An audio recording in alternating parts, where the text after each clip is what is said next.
had 60 jury trials as a public defender, as a prosecutor.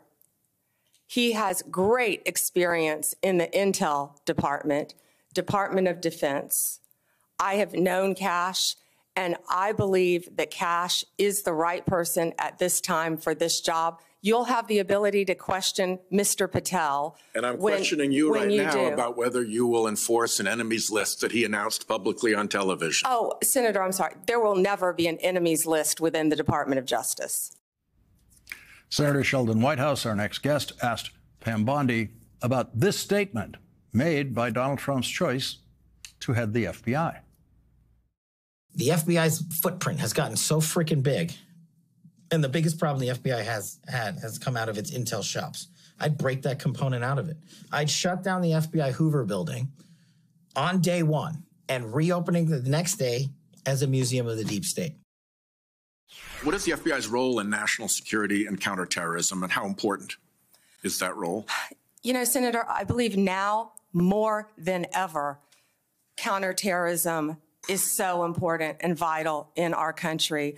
We are facing such incredible threats here and abroad. Given that importance, is it responsible to call for shutting down the FBI's counterterrorism and national security work? And will you, as Attorney General, impede or shut down the FBI's counterterrorism and national security work?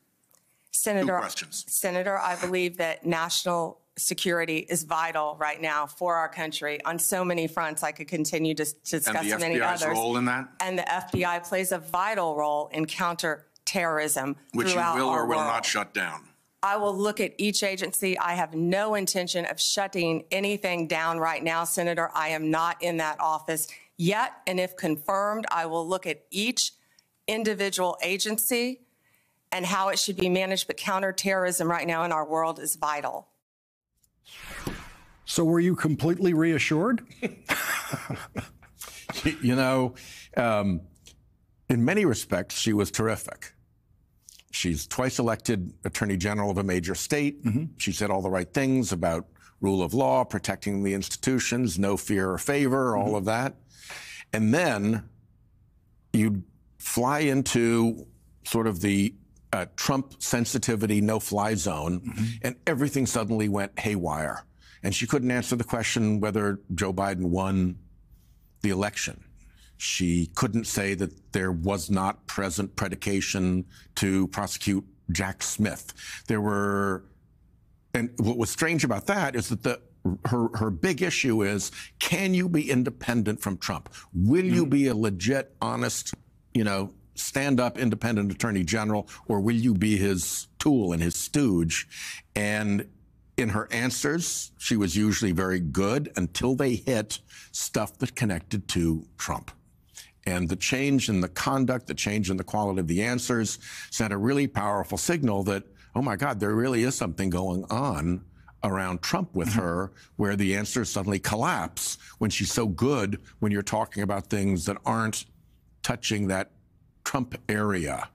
If you cut back to the first confirmation hearing for a Trump Attorney General, Senator Jeff Sessions was very careful to try to make it very clear to the committee that no, he would absolutely be independent and he wouldn't be taking orders from the president.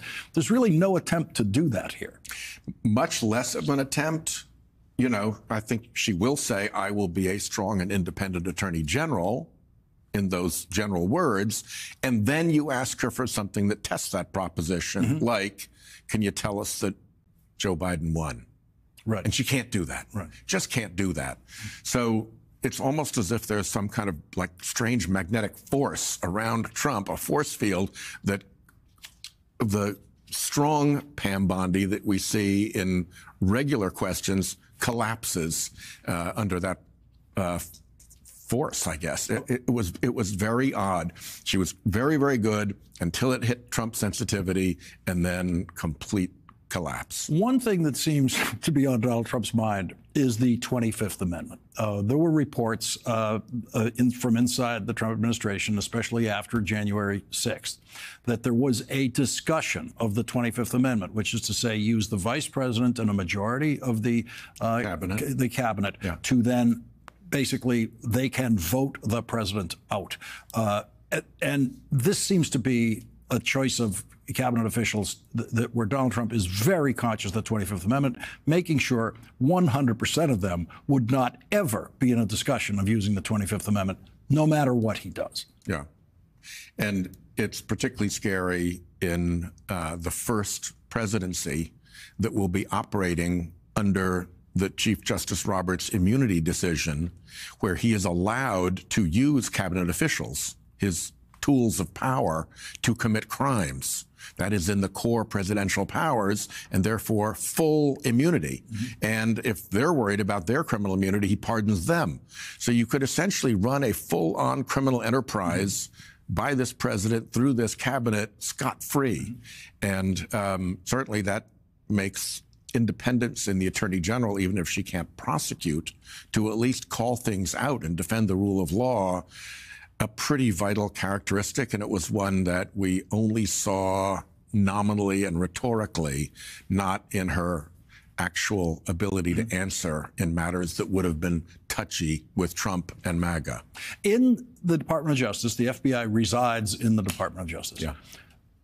How is the authority divided between the Attorney General and the FBI Director over the FBI? So Kash Patel's sick dreams about the FBI, is that something that the Attorney General can just step in and go, no, you can't do that? The FBI Director is appointed by the President, not by the Attorney General. You'll have a confirmation hearing for him. Yeah. And so in theory, there's a direct line of report to the President. But in practice, the Attorney General and the Deputy have an enormous amount to say about what goes on within the FBI. There's always tension between the two offices, but fundamentally, the FBI Director reports to the Attorney General. As you go forward in the confirmation process, and by the way, so Pam Bondi, your assessment of her vote in the Senate, there's no hints so far of any Republican? No hint. In fact, celebratory support for her on the Republican side. Yeah. So we can assume she's going to get the Republican votes for confirmation on the Senate floor. At this point, I would think that would be the case. What is your sense of how the Kash Patel confirmation hearing will go in your committee? I think they're rallying. You know, there's immense pressure to get behind even as flawed and damaged and strange a candidate as Pete Hegseth. Yeah. And so I think they've learned over time that as long as they all move together, as long as there's no defection, and as long as they all spout the same line, they can get away with a lot.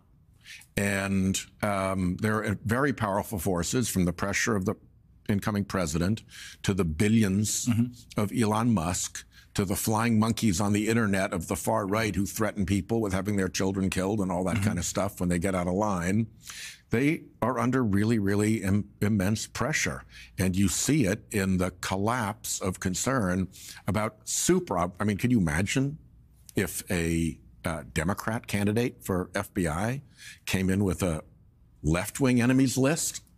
Their heads would explode. Not one element in the bios of these nominees any single one of those elements would sink any Democratic nominee for anything in a Senate confirmation hearing. Yeah, we have not learned the skill of gathering in a phalanx like centurions and marching through a field of lies. Yeah, to defend lies. Yeah, you're not very good at that. Senator Sheldon Whitehouse, thank you very much for joining our discussion tonight.